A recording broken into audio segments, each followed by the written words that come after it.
शेख कमाल ज़राअत के शोबे से वाबस्ता थे। अभी चंद माह पहले वो रिटायर हुए।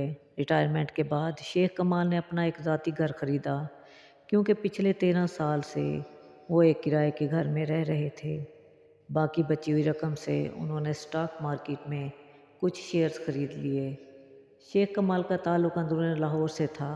फिर मुलाजमत के सिलसिले में इनका ट्रांसफ़र मुल्तान हो गया, तो शेख कमाल अपनी फैमिली के साथ मुल्तान शिफ्ट हो गए। 10 बरस मुल्तान में रहने के बाद आए दिन के होने वाले ट्रांसफ़र की वजह से उन्होंने दोबारा अपने शहर लाहौर को अपना मुस्तकिल ठिकाना बना लिया। शेख कमाल और ज़ुबैदा बेगम के 3 बच्चे हैं। सबसे बड़ा बेटा रियान, जो BSc करने के बाद मज़ीद तालीम हासिल करने के सिलसिले में लंदन अपने मामू के पास गया और वहीं का होकर रह गया।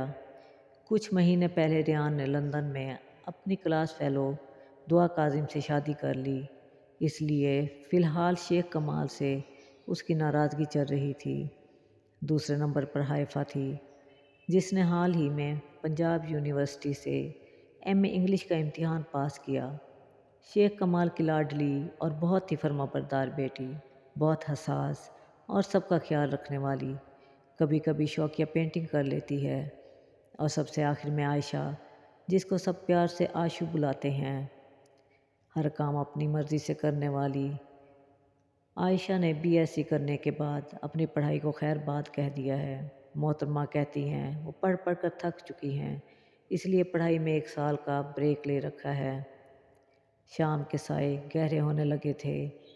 शेख कमाल ने रास्ते से एक होटल से खाना पैक करवाया। बाबा, और कितनी देर है? ये हमारा घर कहीं दूसरी दुनिया में तो नहीं है? आशू, जो इतनी देर से खामोश बैठी थी, उकताए हुए लहजे में बोली, बेटा थोड़ी देर, हम अपने घर पहुंचने ही वाले हैं। लो भई, वो सामने देखो, हमारा घर आ गया है। शेख कमाल ने थोड़ी से फासले पर बने हुए घर की तरफ इशारा करते हुए कहा। कहाँ है, कहाँ है? आशू नए घर का सुनकर जल्द ही गाड़ी की तरफ खिड़की से बाहर देखने लगी। तब भी इनकी गाड़ी एक हवेली नुमा मकान के सामने रुकी। शेख कमाल ने गाड़ी का दरवाज़ा खोला और उनके साथ ही बाकी अफराद भी गाड़ी से बाहर निकल आए। आपी, ये मुझे घर कम और कोई भूत बंगला ज़्यादा लग रहा है। आशू ने एक नज़र घर पर डालकर हाइफा के कान में सरगोशी की। चुप करके आगे चलो, हाइफा ने कहा। इतनी देर में शेख कमाल घर का ताला खोलकर अंदर दाखिल हुए और उनके साथ ही घर को देखते हुए बाकी अफराद भी घर में दाखिल हुए। ड्राइवर ने गाड़ी से सामान निकालकर सहन में रखा और शेख कमाल को सलाम करके वापस चला गया। इस हवेली नुमा मकान में सामने की तरफ 3 बड़े कमरे, एक स्टोर रूम, कमरों के सामने बरामदा, साइड पर किचन और एक तरफ बैठक नुमा कमरा था, जिसके साथ ही ऊपर छत को जाती हुई सीढ़ियाँ थीं। ऊपर छत पर भी एक बड़ा कमरा था। ये घर कुछ पुरानी तर्ज का और कुछ नई तर्ज का इम्तजाज था। जहाँ घर में पुरानी तर्ज के कमरे थे, वहीं पर जदीद किचन और कमरों के साथ अटैच बाथरूम्स थे। घर जैसा बाहर से लग रहा था, इसकी निस्बत अंदर से इसकी हालत काफ़ी बेहतर थी। शेख कमाल घर का भारी सामान पहले ही सेट करवा चुके थे। बाकी का सामान एक कमरे और सामने बरामदे में रखा था। ज़ुबैदा बेगम, हाइफा और आशू ने घूम फिर कर सारा घर देखा। अभी थोड़ी देर पहले आशू, जो इस घर को भूत बंगला कह रही थी, सहन में लगे झूले को देखकर सब भूल गई और अब झूले को देखकर खुश हो रही थी। हाँ जी, तो फिर कैसा लगा घर? शेख कमाल ने ज़ुबैदा बेगम से पूछा। बाबा, बहुत अच्छा, और देखें यहाँ झूला भी है। इससे पहले कि ज़ुबैदा बेगम जवाब देती, आशू पहले ही बोल पड़ी, मेरे ख्याल में बाकी घर भी देख लेंगे, अभी कुछ पेट पूजा कर लें, खाना ठंडा हो रहा है। हाइफा बेटा, तुम दस्तरखान बिछाकर खाना लगाकर बर्तन किसी डब्बे में रखे हैं, मालूम है ना तुमको? ज़ुबैदा बेगम ने कहा। जी अम्मी, मैंने हर डब्बे पर सामान के लिहाज से इस पर सामान का नाम लिखकर चिट लगा दी थी। मैं अभी खाना लगाती हूँ, आप लोग हाथ धो लें, हाइफा ने कहा। आशू, जाओ बेटा, बहन की मदद करो, शेख कमाल ने कहा। आशू ने सहन में दस्तरखान बिछाकर बर्तन रखे और फिर इन सब ने खुले आसमान के नीचे बैठकर इस घर में अपना पहला खाना खाया। मैं इशा की नमाज़ पढ़कर आराम करूँगा, کافی تھک گیا ہوں، تم لوگ بھی اپنے کمرے میں جا کر آرام کرو، باقی سامان صبح سیٹ کر لیں گے۔ شیخ کمال نے کھانا کھا کر اٹھتے ہوئے کہا، جی بابا آپ آرام کریں، میں چائے بنا کر لاتی ہوں، اس سے آپ کی آدھی تھکن دور ہو جائے گی۔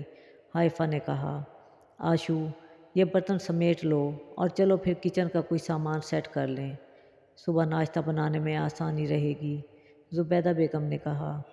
حائفہ نے سب کے لیے چائے بنائی اور پھر تینوں ماں بیٹی نے مل کر کافی حد تک کچن سیٹ کر لیا۔ بس مجھ سے نہیں ہوتا اور کام میں آرام کرنے جا رہی ہوں، تھک گئی ہوں میں، آشو نے دہائی دی اور اپنے کمرے کی طرف چل پڑی۔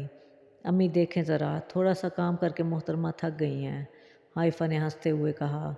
تھک تو میں بھی گئی ہوں، ویسے بھی 11 بج گئے ہیں، تم بھی آرام کرو، جا کر اکیلی مت لگی رہنا، باقی کام صبح مل کر کر لیں گے۔ زبیدہ بیگم نے محبت سے کہا، ٹھیک ہے امی آپ جائیں، بس میں ذرا یہ برتن اس ریک میں رکھ لوں، پھر سونے کے لیے جاتی ہوں، حائفہ نے کہا۔ جب تک حائفہ کام ختم کر کے کمرے میں آئی، آشو گھوڑے گدھے بیچ کر گہری نیند سو رہی تھی۔ حائفہ نے ایک نظر پیار سے سوئی ہوئی بہن کو دیکھا، زیرو کا بلب آن کیا اور پھر ساتھ والے بیڈ پر جا کر لیٹ گئی۔ رات آدھی سے زیادہ بیت چکی تھی جب دور کہیں سے الو کے بولنے کی آواز آئی۔ حائفہ نے ایک بار پھر سے سونے کی کوشش کی، تبھی باہر صحن میں کسی چیز کے گرنے کی آواز آئی، یوں لگا جیسے کسی نے کوئی شیشے کی چیز توڑی ہے۔